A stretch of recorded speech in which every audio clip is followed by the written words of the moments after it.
బీహార్ లో కులగణన చేస్తే అక్కడ అది వర్కౌట్ అయిందా? ఏది బీహార్ కులగణన ఎట్లా చేసిండ్రు? తెలంగాణ అంత స్పష్టమైనటువంటి కులగణన ఈ దేశంలో ఏ రాష్ట్రంలో జరగలేదు. నేను మళ్ళీ చెప్తా ఉన్నాను, బీహార్ లో జరగలేదు, పక్కన ఉన్నటువంటి కర్ణాటకలో కూడా జరగలేదు.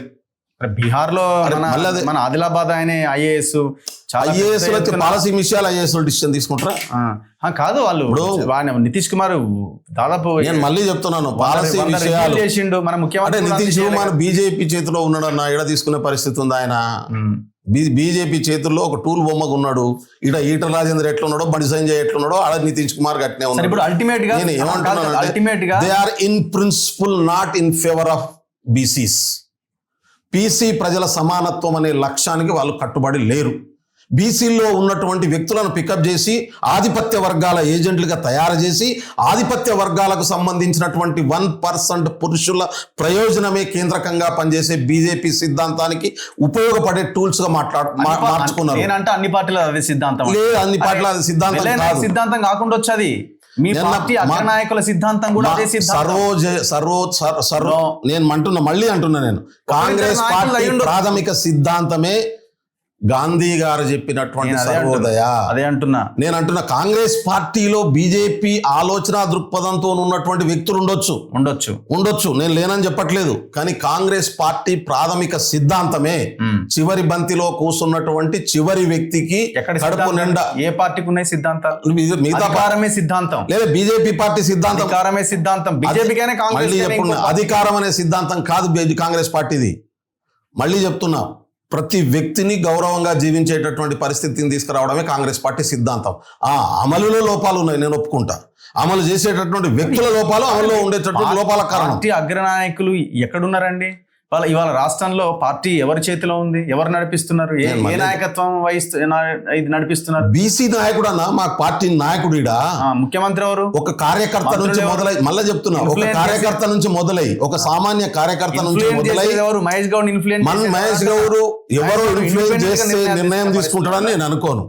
మహేష్ గౌడ్ కు ఆత్మగౌరవం ఉంది, వెన్నుపూస ఉంది, అందరికంటే ఎక్కువ ఆలోచించి పనిచేయగలిగినటువంటి శక్తి సామర్థ్యాలు ఎందుకంటే చేస్తాడు. చేయట్లేదని నేను ఒప్పుకోను, నేను అసలే ఒప్పుకోను. మీ అభిప్రాయం ఆలోచనలు ఇంప్లిమెంట్ చేయలేడు అంటున్నా, చేయగలడు. కానీ తన ఆలోచనలను పార్టీ వేదిక మీద చర్చించి మెజారిటీ పార్టీ చేసినటువంటి రెజల్యూషన్ ఇంప్లిమెంట్ చేయించిన శక్తి ఆయనకున్నది. ఇవాళ మహేష్ కుమార్ గౌడ్ గారి ఇనిషియేషన్ లేకపోతేనే ఇవాళ ప్రభుత్వం ఎన్నికల కంటే ముందు ఇచ్చినటువంటి అన్ని హామీలు వరుసపెట్టి అమలు చేసేటటువంటి ప్రయత్నం చేస్తుందా? పార్టీ ఒక దిక్కు, ప్రభుత్వం ఒక దిక్కు, ఈ రెండింటిని సమన్వయం చేసేటటువంటి పని చేస్తున్నాడు ఆయన. నాకు అర్థం కాదు, బీసీల మీద ఇంత ప్రేమ ఉంటే నామినేటెడ్ పోస్ట్ లో బీసీలు ఎందుకు రారండి? ఎందుకు ఇవ్వట్లేదండి? ఎక్కడ ఇచ్చిరండి? అరే ఎక్కడ ఇవ్వలేదో చెప్పండి. మీ హైకమాండ్ ఎంటర్ పదవులు వచ్చినాయి తప్ప ఎక్కడున్నారు? మా ఇన్ఛార్జ్ బీసీ లిస్ట్ పంపిస్తే ఇప్పుడు మీకే పంపించాలా? List చదువుతానే transformation. ఇప్పుడు మొదటి అడుగు నుంచి అడుగులు ఎట్లా పడుతున్నాయో తెలుస్తాయి ఎవరికన్నా. నువ్వు నడిచే దారిలో నువ్వు సమానత్వం అయిపోతున్నావా, నువ్వు ఆధిపత్యం అయిపోతున్నావా అనేది తెలుస్తుంది. పర్టికులర్ అయిన అలాంటి వరకు అయితే ఉత్తరం తెలిసిపోతుంది. నేను మళ్ళీ చెప్తున్నా, కాంగ్రెస్ పార్టీ ప్రభుత్వం కానీ కాంగ్రెస్ పార్టీ కానీ రెండు సమానత్వపు లక్ష్యం వైపుగా ప్రయాణం చేస్తున్నాయి. అందుకనే ఈ దేశంలో తినడానికి తిండి లేని ప్లేస్ నుంచి, ప్రజలకు కట్టుకోవడానికి బట్టలేని ప్లేస్ నుంచి ఇవాళ అన్ని కులాలు గౌరవంగా బతికేటటువంటి పరిస్థితులను ఉత్పన్నం చేసింది కాంగ్రెస్ పార్టీ మాత్రమే అనే విషయాన్ని మనం దృష్టిలో పెట్టుకోవాల్సినటువంటి అవసరం ఉంది.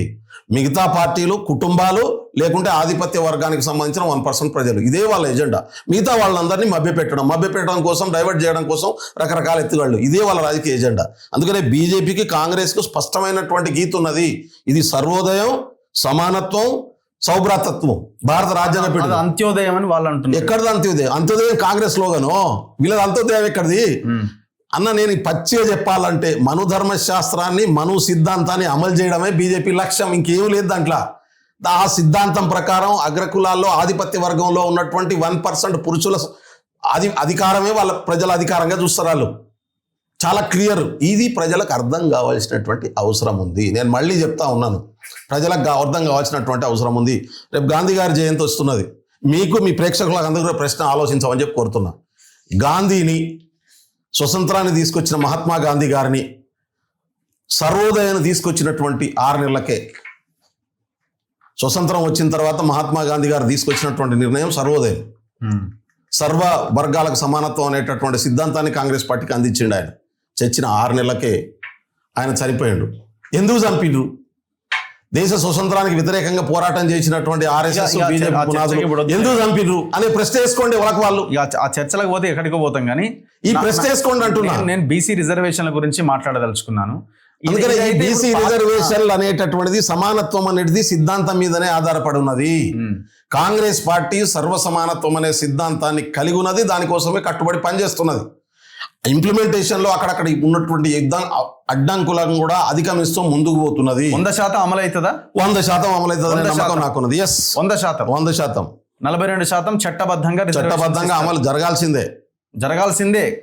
వెల్లనాయక్ అంటుండు, కాంగ్రెస్ పార్టీ అంటుంది, మా పీసీ ప్రెసిడెంట్ అంటుంది. ఇవాళ కూడా ప్రెస్ మీట్ పెట్టిండు. ఉంటుంది కానీ అయ్యేంత వరకు మేము దానికోసం కొట్లాడతాం, అయ్యేంత వరకు తీసుకొచ్చే ప్రయత్నం చేస్తాం. చివరికి అయితే మేము పారిపోయేది లేదు, ఇచ్చేసి అయితే లేదరా నాయన మేము పార్టీ పరంగా ఇస్తాం సేమ్ రిజర్వేషన్ అని అన్నారు. మేము 100% బీసీలకు చట్ట ప్రకారం వాళ్ళకి రావాల్సిన వాటా. ఇప్పుడు రేపు అక్టోబర్ 8న ఒకవేళ హైకోర్టు గ్రీన్ సిగ్నల్ ఇచ్చినా సుప్రీంకోర్టు పోవాల్సి వస్తుంది. ఎందుకంటే నేను అంటున్నా, ఒకవేళ గ్రీన్ సిగ్నల్ ఇచ్చినా పిటిషన్ వేసిన ఆయన సుప్రీంకోర్టుకు పోతాడు. ఒకవేళ ఇవ్వకపోయినా సుప్రీంకోర్టుకి వెళ్తారు. అంటే గవర్నమెంట్ సుప్రీంకోర్టుకి వెళ్తారు. ప్రకారం జరగాల్సిన ప్రకారం అల్టిమేట్ గా 50% క్యాపే మళ్ళీ అక్కడ అడ్డం. మళ్ళీ అదే ముచ్చట చెప్తున్నా నీకు. కోర్టుల ప్రకారం జరగాల్సినటువంటి ప్రక్రియ కోర్టుల ప్రకారం జరుగుతుంది. దానికి జరగాల్సింది అక్కడే కదా, ఏముండదు. ఇప్పుడు ఆల్రెడీ రాజ్యాంగబద్ధంగా జరగాల్సింది ఇప్పుడు కోర్టులే కదా. ఇప్పుడు అక్కడ రాజ్యాంగానికి 4 అంగాలు ఉంటాయి, కోర్టులు ఒక అంగం మాత్రమే. రాజ్యాంగంలో కోర్టులు సుప్రీంకోర్టు చట్టసభలకు స్వతంత్రంగా నిర్ణయాలు తీసుకునే అధికారం ఉన్నది. ప్రజలకు కావాల్సినటువంటి చట్టాలను చేసే అధికారం భారత రాజ్యాంగం చట్టసభలకే అప్పచెప్పింది.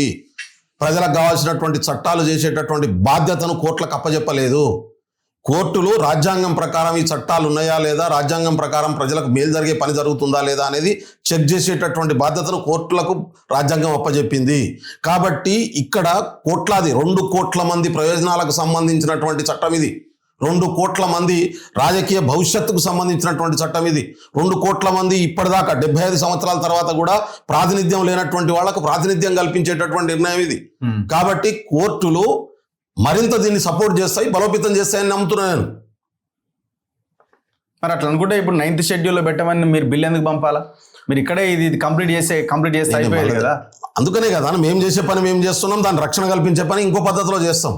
గాలికి వదిలేం కదా, చిన్న దీపం పెడితేనే గాలి వస్తే చేయడం పెడతాం మనం కాపాడుకోవడం కోసం. అది బాధ్యత ఉన్నోడు చేస్తాడు, లేకుంటే అంటే చిన్నది వదిలే అదే పూనితి అని ఇంకోటి అనుకుంటాం. మేము అట్లా అనుకోవట్లేదు. గవర్నర్ వెళ్ళి కలిసి కలవచ్చు కదా మరి ముఖ్యమంత్రి. ఆ పని చేసే వాళ్ళు ఆ పని చేస్తున్నారు అన్న, ఎందుకు చేయట్లేదు అనుకుంటున్నాం. పీసీ ప్రెసిడెంట్ పోయిండు, కలిసిండు, రిక్వెస్ట్ చేస్తున్నాం, మా పద్ధతిలో మేము చేస్తున్నాం. ఏమంటున్నాడు గవర్నర్? అది నా పోయిన వాళ్ళకి తెలుస్తుంది, బయటకెళ్ళి చెప్తారు. అది డిప్లొమాటిక్ చర్చల్లో జరిగేటటువంటి డిస్కషన్స్ మీడియాలో చెప్పలేం కదా అన్న, చెప్పకూడదు. అది కనీసం నైతికంగా ఉండాలి కదా మేము కూడా.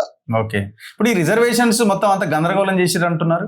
ఒక ఎస్టీ లేకపోతే అక్కడ ఎస్టీ రిజర్వేషన్ అంటే కొన్ని ప్రాక్టికల్ గా మరి అధికారులు చూసుకోవాల్సినటువంటి అంశం. అది ముఖ్యమంత్రి మంత్రి పోయి చెక్ చేసుకుంటూ కూర్చోరు కదా. కాబట్టి నోటిఫికేషన్ కంటే ముందే అక్కడ బీసీ ఇప్పుడు చాలా దిక్కులలో ఈ ప్రశ్న కూడా వస్తుంది, ఎస్టీలు మాత్రమే ఉన్న దగ్గర మన బీసీ రిజర్వేషన్లు వచ్చినాయని చెప్పి, ఒక్క ఎస్టీ బీసీ ఓట్లు లేని కాడ కూడా ఇచ్చిరు అనేటటువంటిది. ఇప్పుడు ఒక ప్రశ్న ఉత్పన్నమవుతుంది దీని నుంచి. తండాల పంచాయతీలు కావాలని, మా తండాలు మా రాజ్యం కావాలని నేనే కదా మొదలుపెట్టినటువంటి ఉద్యమం, సాధించడంలో నేనే కదా కీలకం. ఇవాళ తండాల పంచాయతీలు ఏర్పడిన తర్వాత 50% కంటే ఎక్కువ ఎస్టీ ఓటు ఉన్నటువంటి అన్ని గ్రామ పంచాయతీల్ని 5th షెడ్యూల్లో చేర్చాల్సినటువంటి అవసరం ఉంది. ఎందుకంటే 5th షెడ్యూల్ ఏరియాలో కిందికి వస్తే తప్ప వీటిని పూర్తి రక్షణ కల్పించగలిగినటువంటి పరిస్థితి లేదు. షెడ్యూల్ ఏరియాలో ఉంటే అది కంప్లీట్ ట్రైబల్ రిజర్వేషన్ కింద ఉంటుంది. కాబట్టి ఇప్పుడు దానికోసం కూడా అడగాల్సినటువంటి అవసరం ఉంది. మేము గౌరవ ముఖ్యమంత్రి గారి దృష్టికి తీసుకెళ్లి దాన్ని ఖచ్చితంగా అటువైపు తీసుకెళ్తాం. నిన్న మొన్ననే పూర్తి ఏజెన్సీలో ఉన్నటువంటి ఒక 17 గ్రామాలను షెడ్యూల్ ఏరియా నుంచి తొలగిస్తూ జడ్జిమెంట్ వచ్చినటువంటి పరిస్థితి ఉంది సుప్రీంకోర్టు నుంచి. కాబట్టి ఇదంతా ఒక రకమైనటువంటి గందరగోళ వాతావరణాన్ని కొంతమంది వ్యక్తులు సృష్టించేటటువంటి ప్రయత్నం చేస్తూ ఉన్నారు. దీని మీద కూడా ఒక విస్తృతమైనటువంటి నోటిఫికేషన్ రాబోతున్నది, ఖచ్చితంగా వస్తుంది. నీకు నవంబర్ 11వ తారీఖు వరకు పూర్తిగా ఎన్నికలు, local body, MPTC, ZPTC, sarpanch ఎన్నికలని ఖచ్చితంగా చూద్దాం. Thank you very much Bellaiah Nayak గారు. ఇది స్పెషల్ డిబేట్ బెల్లయ్య నాయక్ గారితో. చూడాలి మరి అక్టోబర్ 8 నేను అంటున్న జడ్జిమెంట్ డే అని. లేదు అంతా సవ్యంగా జరిగిపోతుంది, చట్టబద్ధంగా బీసీలకు 42% రిజర్వేషన్ వస్తుందని అంటున్నారు. మరి ఆయన పొలిటికల్ పార్టీ లీడర్గా చెప్పాలి కాబట్టి చెప్తున్నాడా, లేదు జరిగి తీరుతుంది ఇదని ఆయన కాన్ఫిడెన్స్ ఏందనేది మనం చూడాలి. జస్ట్ ఒక 7-8 days ఆగితే మొత్తం మనకి అవుట్కమ్ వచ్చేస్తుంది. మళ్ళీ కూర్చోబెడదాం అప్పుడు. చూస్తూనే ఉండండి మన తొలి వెలుగు.